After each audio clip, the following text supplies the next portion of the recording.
జై శ్రీరామ్. 2022 నుంచి 2024 వరకు మొత్తం 15 ప్రెడిక్షన్స్ అనేవి ప్రూవెన్ అయ్యాయి. ఆ 15 ప్రెడిక్షన్స్ అనేవి కింద డిస్క్రిప్షన్లో ఇస్తున్నాను.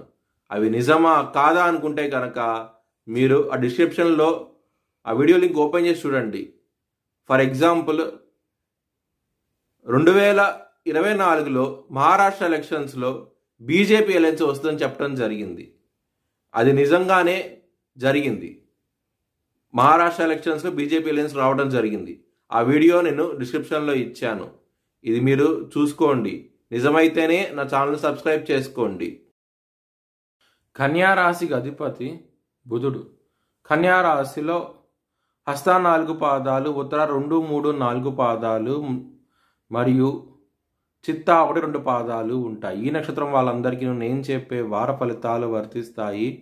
ఈ వారంలో లగ్నాధిపతి అయిన బుధుడు సూర్యుడితో కలిసి ఉన్నారు. 12వ స్థానాధిపతితో కలిసి ఉన్నారు. హెల్త్ పరంగా ఇబ్బందికరంగా ఉంటుంది. కొంచెం జాగ్రత్త అంటూ ఎక్కువ తీసుకోండి. సూర్యాష్టకాన్ని చదువుకోండి. చాలా మంచి ఫలితాలు అంటూ ఉంటాయి. 6వ స్థానంలో శని, 2వ స్థానాధిపతి అయిన శుక్రుడు 28వ తారీఖు వరకు కలిసి ఉంటారు. కుటుంబ పరంగా ఇబ్బందికరంగా ఉంటుంది 28వ తారీఖు వరకు.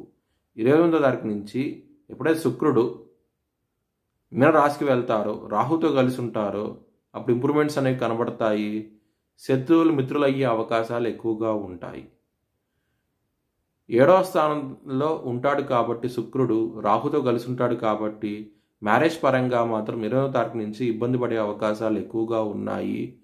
కొంచెం జాగ్రత్త అంటూ ఎక్కువ తీసుకొని లలితా సహస్రం పారాయణం చేస్తే కనుక చాలా మంచి ఫలితాలు అంటూ ఉంటాయి. కుజుడు 10వ స్థానంలో వక్రించి ఉన్నారు. దాని మూలంగా మీకు కెరియర్ పరంగా చాలా ఇంప్రూవ్మెంట్స్ అనేవి కనబడతాయి. మీకు కెరియర్లో అవార్డ్స్, రివార్డ్స్ వచ్చే అవకాశం ఎక్కువగా ఉన్నది.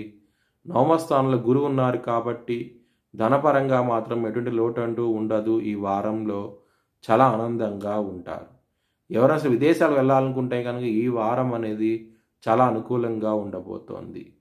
6వ స్థానంలో శని ఉన్నారు కాబట్టి శత్రువులు నశిస్తారు. మీకు చాలా మంచి ఫలితాలు అంటూ ఉంటాయి.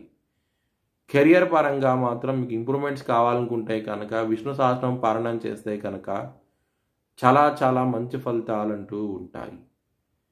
మీ భవిష్యత్ వివరాల కోసమై హెచ్ఎల్ఎన్ జ్యోతిష్యాలను సంప్రదించండి.